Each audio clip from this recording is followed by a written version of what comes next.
Everyone, welcome back to GK today. मेरा नाम है नुज़हत सना और इस वीडियो में हम कवर करेंगे करंट अफेयर्स।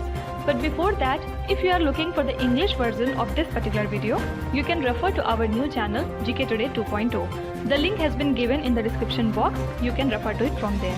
इसके अलावा जो भी हमारे हिंदी स्टूडेंट्स हैं उनको मैं बता दूं कि ये questions GK today Android application में चल रही हमारी डेली 20 MCQ सीरीज 2022 से लिए गए हैं। इसलिए अगर आप इन क्वेश्चंस को टेक्स्ट फॉर्म में चाहते हैं इसके एक्सप्लेनेशन और क्विज के साथ, तो आप ज्वाइन कर सकते हैं हमारी इस डेली 20 MCQ सीरीज को, जो कि अवेलेबल है जीके टुडे एंड्रॉयड एप्लीकेशन पे। तो अब आपका ज़्यादा टाइम नहीं लेते हुए चलिए शुरू करते हैं। Good morning everyone, welcome back to GK today. और आज हम डिस्कस करेंगे 13 और 14 फरवरी के सबसे मोस्ट इंपॉर्टेंट करंट अफेयर्स। तो चलिए शुरू करते हैं।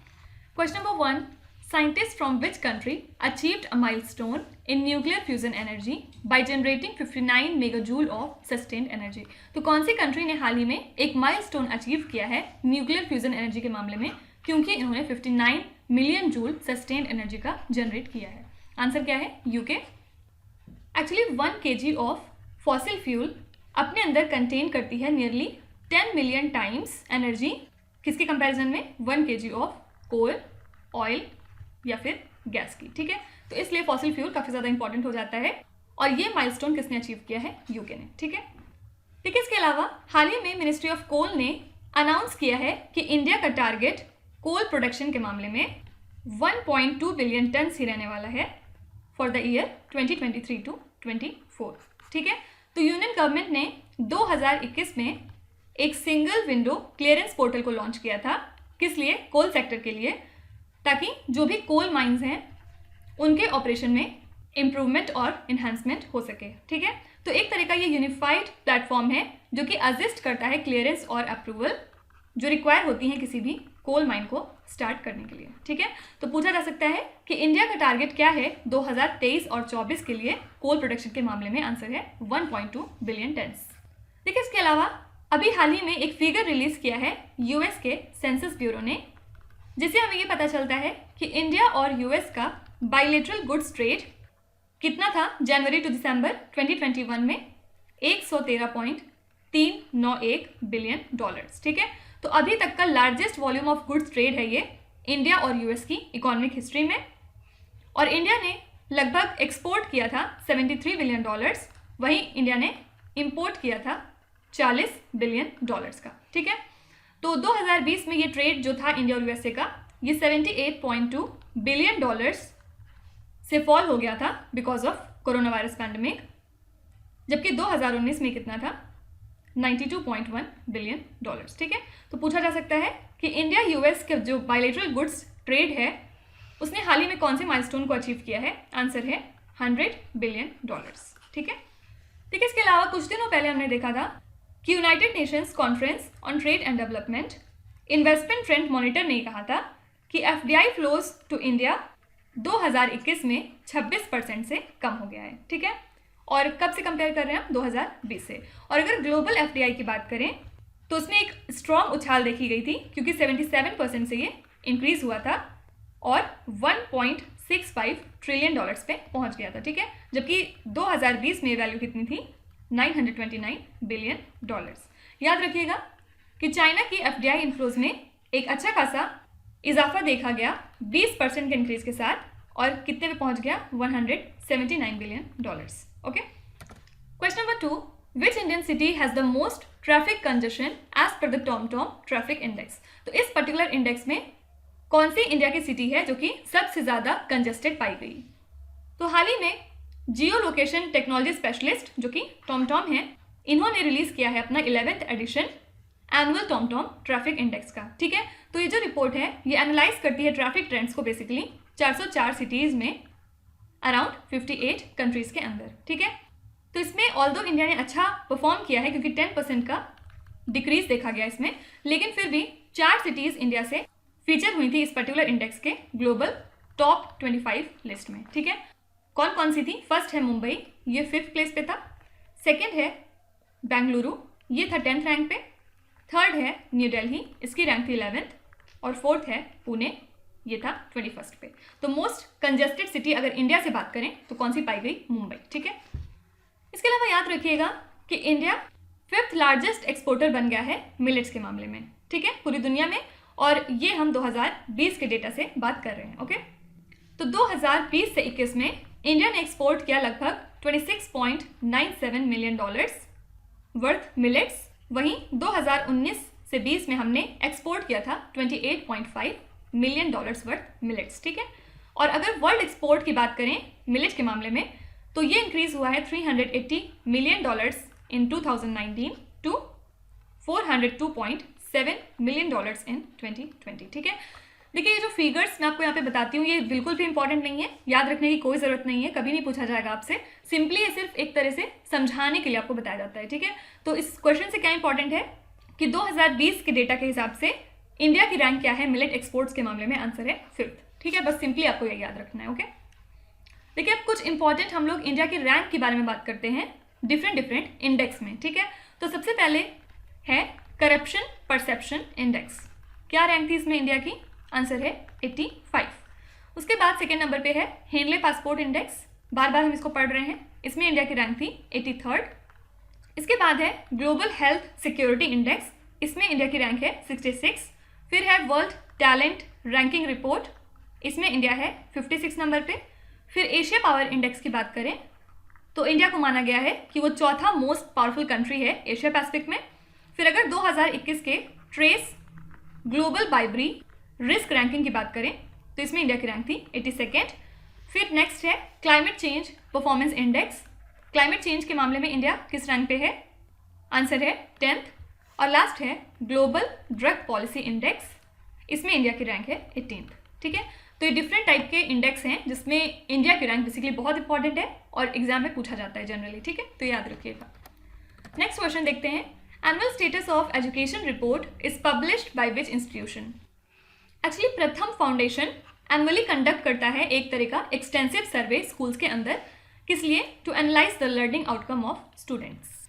तो हाल ही में इन्होंने अपनी पर्टिकुलर रिपोर्ट रिलीज की थी ASER, किस स्टेट के लिए, वेस्ट बंगाल के लिए, और इस रिपोर्ट में इन्होंने ये बताया था कि जो बेसिक रीडिंग और न्यूमेरिकल एबिलिटीज़ स्किल होती हैं बच्चों के अंदर वो काफ़ी ज़्यादा रिड्यूस दिखी हमें वेस्ट बंगाल के स्टूडेंट्स में, ठीक है। रीज़न क्या था, ऑब्वियसली कोविड-19 और एब्सेंस ऑफ रियल क्लासरूम्स। अब इस क्वेश्चन से क्या इंपॉर्टेंट हो जाता है, सिंपली कि रिपोर्ट कौन पब्लिश करता है, आंसर है प्रथम फाउंडेशन। देखिए इसके अलावा याद रखिएगा नीति आयोग की एक रिपोर्ट है जो इन्होंने हाल ही में रिलीज की है, इसका नाम क्या है, री imagining health care in India through blended finance. और इस रिपोर्ट के अंदर में इन्होंने ये बताया कि लगभग 65% ऑफ हॉस्पिटल बेड्स जो इंडिया में हैं वो केटर करते हैं ऑलमोस्ट 50% ऑफ पॉपुलेशन को कुछ स्टेट्स के अंदर, ठीक है। तो सिंपली इन्होंने बेड्स के बारे में बात की थी, हॉस्पिटल बेड्स की। इन्होंने ये भी कहा था कि जो नंबर ऑफ बेड्स हैं किसी भी हॉस्पिटल में वो 30% से इंक्रीज होने चाहिए ताकि सबको अच्छे से हेल्थ केयर की फैसिलिटीज़ प्रोवाइड की जाए, ठीक है। देखिए इसके अलावा अगर प्रथम की बात करें तो लास्ट ईयर हमने देखा था आई थिंक नवंबर मंथ में कि प्रथम को नवाजा गया था with Indira Gandhi peace prize 2021, ठीक है। और प्रथम एक तरह का सिविल सोसाइटी ऑर्गेनाइजेशन है जो कि वर्क करता है on the quality of education for under privileged students, ठीक है। अब नीति आयोग की बात करें तो इन्होंने नवंबर मंथ में ही एक और पेपर रिलीज किया था अपना, किस नाम से, digital banks a proposal for licensing and regulatory regime for India. इन्होंने बेसिकली इसमें डिजिटल बैंक्स के बारे में बात की थी कि किस तरह से डिजिटल बैंक्स को रियलिटी में कन्वर्ट किया जा सकता है इंडिया के अंदर। याद रखिएगा डिजिटल बैंक्स डिफाइंड हैं बैंकिंग रेगुलेशंस एक्ट ऑफ 1949 के अंदर, okay. Question number 4, the national centre of excellence in carbon capture and utilisation has been established at which institution. तो ये सेंटर कहाँ पे इस्टेब्लिश किया जाएगा, याद रखिएगा इंडिया का पहला ऐसा सेंटर है जो कि कंप्लीटली फंड कौन करेगा, department of science and technology, ठीक है। और department of science and technology इसको स्टैब्लिश भी कर रही है, कहाँ पे, IIT बॉम्बे के अंदर। तो ये जो सेंटर होगा ये एक्सप्लोर करेगा पोटेंशियल ऑफ कार्बन कैप्चर और यूटिलाइजेशन टेक्नोलॉजीज के ऊपर जो कि इंडिया को हेल्प करेंगी उसके क्लाइमेट चेंज के गोल्स को पूरा करने में, ओके। लेकिन इसके अलावा हमने कुछ दिनों पहले देखा था कि फोर्ब्स ने अपनी एक रैंकिंग रिलीज की थी 100 मोस्ट पावरफुल वुमेन की, ठीक है। इसमें पहली पोजीशन पे कौन थी, मैकेंजी स्कॉट जो कि फॉर्मर वाइफ हैं जेफ बेजोस की। सेकेंड प्लेस पे थी vice president of USA Kamala Harris. और थर्ड प्लेस पे थी head of European Central Bank Christine Lagarde. ठीक है, याद रखिएगा इंडिया की फाइनेंस मिनिस्टर निर्मला सीतारमन की रैंक क्या थी इस लिस्ट में, 37। ओके, देखिए इसके अलावा याद रखिएगा स्टेट ऑफ तमिलनाडु को अवार्ड दिया गया था as the best state for promoting empowerment of persons with disabilities by the government of India. ठीक है, और ये जो अवार्ड है ये हर साल दिया जाता है 3 दिसंबर को, जिस दिन हम ऑब्जर्व भी करते हैं international day for the disabled persons by the union minister of social justice and empowerment. ठीक है, इसके अलावा देखिए हमने ये भी देखा था कि मध्य प्रदेश ने हाल ही में अनाउंस किया है कि वो पुलिस कमिश्नरेट सिस्टम को लागू करेंगे, कहाँ पे, भोपाल और इंदौर में। ठीक है, इस पर्टिकुलर सिस्टम में क्या होता है, जो डीएम है वो इंटरेस्टेड होते हैं विद इशूइंग अरेस्ट वारंट्स या फिर लाइसेंसेज। ठीक है, ये सब ये इशू करेंगे। साथ ही साथ जो एसपी हैं उनके पास पावर होगी कि वो किसी भी क्राइम को इन्वेस्टिगेट कर सकते हैं, साथ ही साथ अरेस्ट कर सकते हैं। इसके अलावा प्रथम के बारे में एक चीज़ मैं बताना भूल गई थी पीछे, याद रखिएगा येडान प्राइज दिया गया था सीईओ ऑफ प्रथम फाउंडेशन को, कौन है, रुक्मणी बनर्जी। ठीक है, इसके अलावा इंडियन अमेरिकन निखिल श्रीवास्तव को सेलेक्ट किया गया था फॉर सिप्रियन फोयस प्राइज। 2 और लोगों के साथ, कौन थे ये, एडम मार्कस और डेनियल स्पिलमैन। ठीक है, ये जो पर्टिकुलर अवार्ड है ये मैथमेटिक्स की फील्ड में दिया जाता है। ओके, क्या आप बता सकते हैं कि वुमेन सिंगल टाइटल किसने जीता था in the BWF world tour finals of 2021? ये करंट अफेयर्स आपको दिसंबर में मिल जाएगा।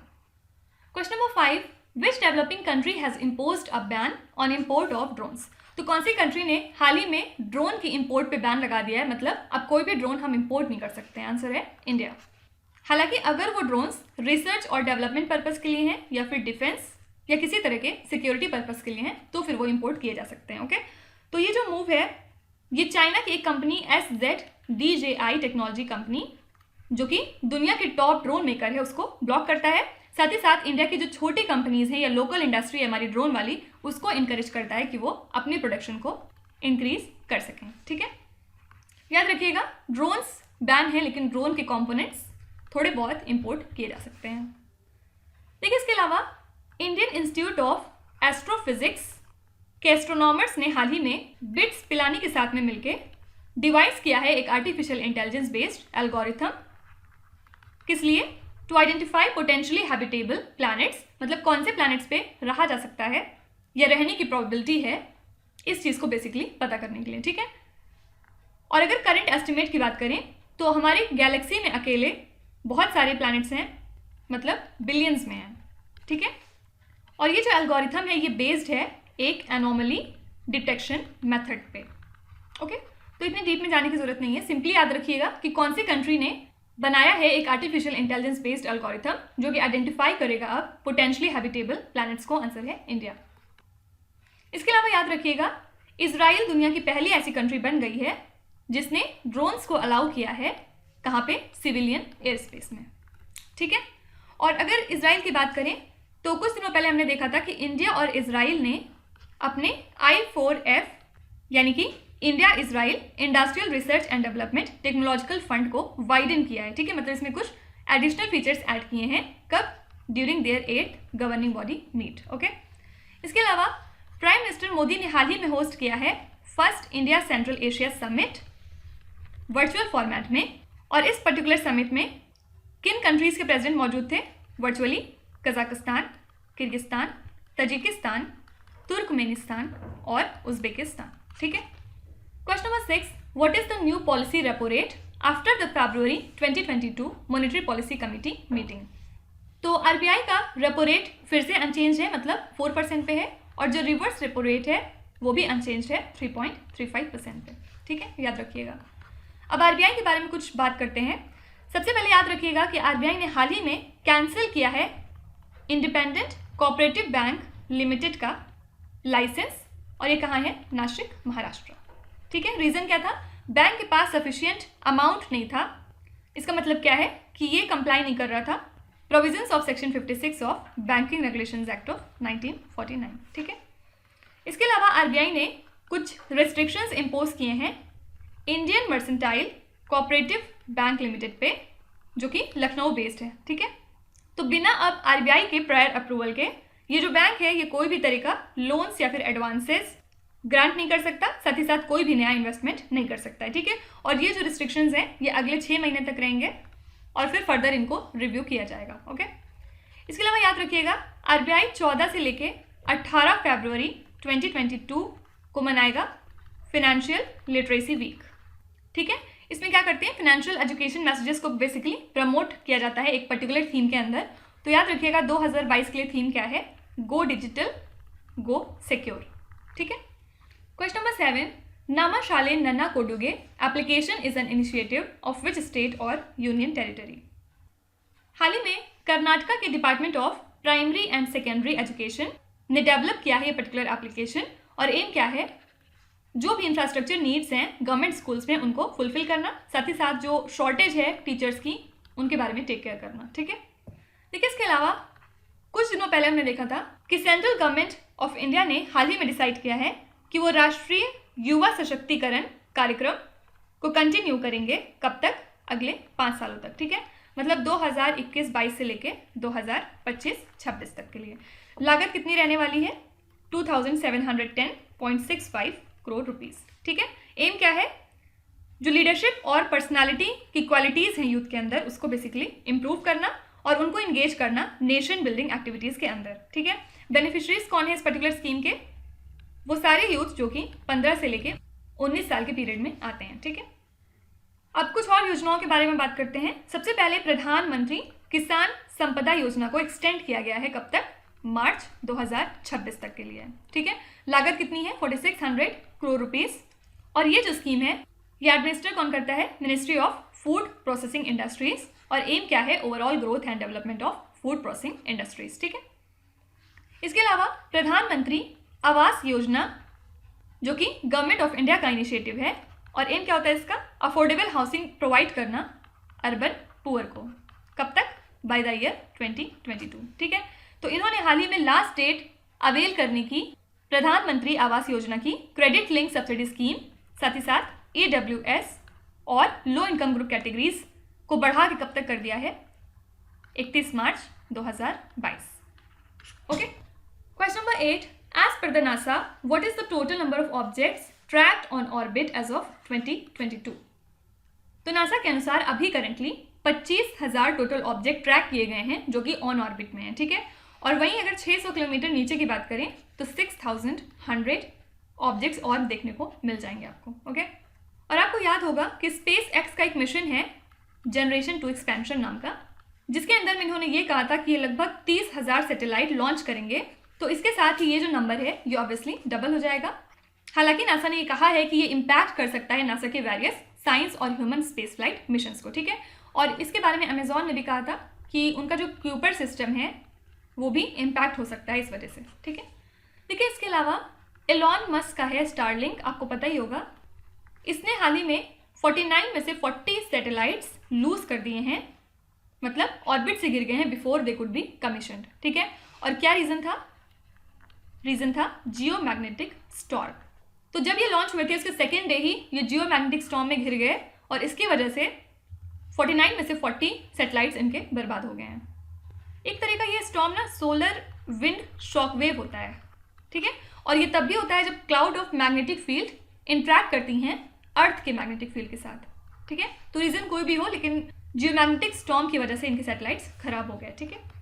लेकिन इसके अलावा कुछ दिनों पहले हमने देखा था कि इसरो ने अनाउंस किए थे अपने प्लान्स फॉर 2022, जहाँ पे इन्होंने बहुत सारे अपने मिशंस के बारे में बताया जिनको इन्होंने अकम्प्लिश किया था 2021 में, और 2022 के बारे में बताया कि ये for example earth observation satellite 4 और 6 लॉन्च करेंगे ऑन PSLV। इसके अलावा इसरो लॉन्च करेगा आदित्य, फिर चंद्रयान 3 भी हम लॉन्च करेंगे इसी साल। इसके अलावा टेक्निकल डेमोन्स्ट्रेशन मिशंस भी बहुत सारे हैं इनके। तो बेसिकली एक ओवरव्यू दिया था अपने प्लान्स का, ठीक है। इसके अलावा याद रखिएगा नासा ने लास्ट मंथ लॉन्च किया था अपना नया लेज़र कम्युनिकेशन रिले डिमॉन्स्ट्रेशन, कहाँ से, from Cape Canaveral Space Force Station जो कि फ्लोरिडा में है, ठीक है। याद रखिएगा कि ये पहला लेज़र कम्युनिकेशन सिस्टम है नासा का और ये हेल्प करेगा नासा को टेस्ट करने में various type of optical communication in space, okay. Question number 9, as per a recent study which national park of India is releasing more carbon than it is absorbing. तो recent study के हिसाब से कौन सा ऐसा national park है जो ज़्यादा कार्बन रिलीज कर रहा है जितना वो एब्जॉर्ब कर रहा है, ठीक है। आंसर क्या है? Kaziranga national park. कहाँ पे है? असम में। और ये जो नेशनल पार्क है ये फेमस है वन हॉर्न राइनोस के लिए, ठीक है। यूजुअली जो फॉरेस्ट होते हैं ना वो कार्बन ज़्यादा एब्जॉर्ब करते हैं दैन द रिलीज, ठीक है। तो इस वजह से काजीरंगा इंपॉर्टेंट है क्योंकि ये ज़्यादा कार्बन रिलीज करता है दैन इट एब्जॉर्ब्स, ओके। और रीज़न क्या है यहाँ पे? Due to decreasing rainfall in this region, ठीक है। देखिए असम की बात करें तो कुछ दिनों पहले असम की गवर्नमेंट ने डिसाइड किया था कि वो ओरांग नेशनल पार्क के साइज को बढ़ा के इसके 3 गुना कर देंगे, ठीक है। मतलब लगभग 200 स्क्वायर किलोमीटर का एरिया और इसमें ऐड किया जाएगा, ठीक है। और टोटल कितने नेशनल पार्क हैं असम में? 7 हैं। कौन कौन से? दिहिंग पटकाई, डिब्रू सैखोवा, मानस, काजीरंगा, नामेरी, रायमोना और ये लास्ट ओरांग, ठीक है। याद रखिएगा दिहिंग पटकाई सबसे लेटेस्ट नेशनल पार्क क्योंकि असम में ऐड किया गया था कब? जून 2021 में। इसके अलावा अगर आपसे पूछते हैं कि सबसे ज़्यादा नेशनल पार्क कौन से स्टेट में है, आंसर है मध्य प्रदेश, यहाँ पे 12 है। सेकेंड नंबर पे आता है अंडमान एंड निकोबार, यहाँ पे 9 है। और थर्ड नंबर पे है असम, 7 है यहाँ पे, ठीक है। देखिए इसके अलावा आई थिंक नवंबर मंथ में असम की लेजिस्लेटिव असेंबली ने पास किया था एक अमेंडमेंट बिल जिसने मॉडिफाई किया था कैटल प्रिजर्वेशन एक्ट ऑफ 1950 को, ठीक है। इसमें इन्होंने बहुत सारे फीचर्स ऐड किए थे जिससे कि कैटल का ट्रांसपोर्टेशन मतलब कैटल को इधर उधर ले जाना ईजी हो सके, ताकि जो भी एग्रीकल्चर पर्पज से लेके जा रहे हैं उनको कोई प्रॉब्लम ना हो। हालांकि जो कैटल स्मगलर्स होते हैं जो इलीगल तरीके से कैटल को इधर उधर लेके जाते हैं उनके लिए स्ट्रिक्ट प्रोविजंस भी ऐड किए गए थे, ठीक है। लास्ट क्वेश्चन देखते हैं। World pulses day is celebrated every year on which date? कब मनाते हैं हम ये? फरवरी 10 को। और यूनाइटेड नेशंस जनरल असेंबली ने ये डिक्लेयर किया था 2019 में कि हम वर्ल्ड पल्सेस डे मनाएंगे 10 फरवरी को। और क्यों मनाते हैं? To increase awareness and access to the pulses globally, ठीक है। थीम क्या थी इस साल की? Pulses to empower youth in achieving sustainable agri food systems, ठीक है। देखिए इसके अलावा नेशनल डी वार्मिंग डे कब ऑब्जर्व किया जाता है? 10 फरवरी को, ठीक है, ताकि लोगों को अवेयर किया जा सके इंपॉर्टेंस ऑफ डी वार्मिंग पे, पर्टिकुलरली चिल्ड्रन को जो कि 1 से 19 साल के बीच में होते हैं और ये सबसे ज़्यादा वल्नरेबल होते हैं, ठीक है। और ये दिन अनाउंस किसने किया था? Ministry of health and family welfare ने 2015 में। याद रखिएगा लगभग 25% ऑफ वर्ल्ड पॉपुलेशन इन्फेक्ट हैं वर्म से अभी, ठीक है। इसके अलावा वर्ल्ड यूनानी डे कब मनाते हैं? 11 फरवरी को। क्यों? To mark the birth anniversary of Hakim Ajmal Khan जो कि एक एमिनेंट इंडियन यूनानी फिजिशियन है। और एम क्या होता है इस दिन का? टू स्प्रेड द अवेयरनेस कि किस तरह से यूनानी सिस्टम ऑफ मेडिसिन का यूज़ करके हम हेल्थ केयर को इम्प्रूव कर सकते हैं, ठीक है। इसके अलावा याद रखिएगा international day of women and girls in science कब मनाते हैं हम? 11 फरवरी को, ठीक है। थीम क्या थी इस बार की? Equality, diversity and inclusion, water unites us, ठीक है। आपको कमेंट्स में बताना है कि हम कैंसर डे कब मनाते हैं और 2022 के लिए थीम क्या थी। तो अब आ जाते हैं आपके क्विज पे। ये 5 क्वेश्चंस हैं जिनका आपको ध्यान से पढ़ के जवाब देना है। तो यहाँ पे वीडियो को पॉज करिए, एक एक करके ध्यान से क्वेश्चंस को पढ़िए और अपने आंसर कमेंट्स में लिखिए, ठीक है। जो भी आते हैं आपको वेल एंड गुड, जो नहीं आते हैं कोई बात नहीं, विथ टाइम डेफिनेटली आपका स्कोर इंप्रूव करेगा। So that's it for today. I hope you have like the session. जरूर बताइएगा कमेंट्स में कि आपको आज का सेशन कैसा लगा। साथ ही साथ आपका कोई भी रिव्यू है, फीडबैक है या फिर सजेशन है तो वो भी आप हमें बता सकते हैं। हमें जानकर खुशी होगी और हम पूरी कोशिश करेंगे उसको इम्प्लीमेंट करने की। तो कल फिर मिलेंगे हम लोग सेम टाइम सेम जगह कल के करंट अफेयर्स के साथ। Till then stay tuned. Thank you so much for watching and please do not forget to subscribe to GK today. With this Meenu Z Sana signing of.